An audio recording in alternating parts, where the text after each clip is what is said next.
Demandons-lui maintenant du coup de générer 6 positions différentes de ce personnage sur un fond blanc. Alors là, il m'en a même mise à 9. Le personnage est super cool. Et ce qui est intéressant de remarquer, c'est qu'il y a toujours les différents détails. On a bien des yeux bleus partout. On a les points qui sont situés aux bons endroits. Ça, c'est vraiment hyper important.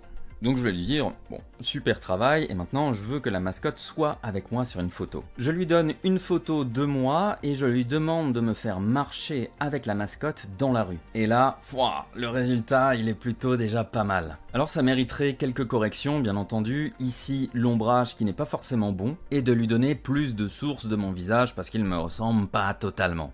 Mais en tout cas, la chemise est respectée, le style des cheveux, la barbe. Donc j'aurais tout simplement à lui demander de modifier encore un peu ce personnage en lui donnant plus de photos de moi.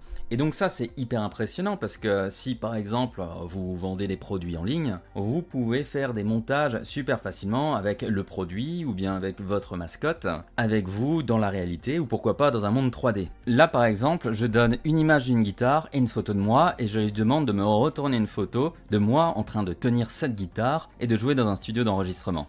Et là, on voit bien que c'est le même modèle de guitare, à quelques détails près. Je suis dans un studio d'enregistrement en train de jouer.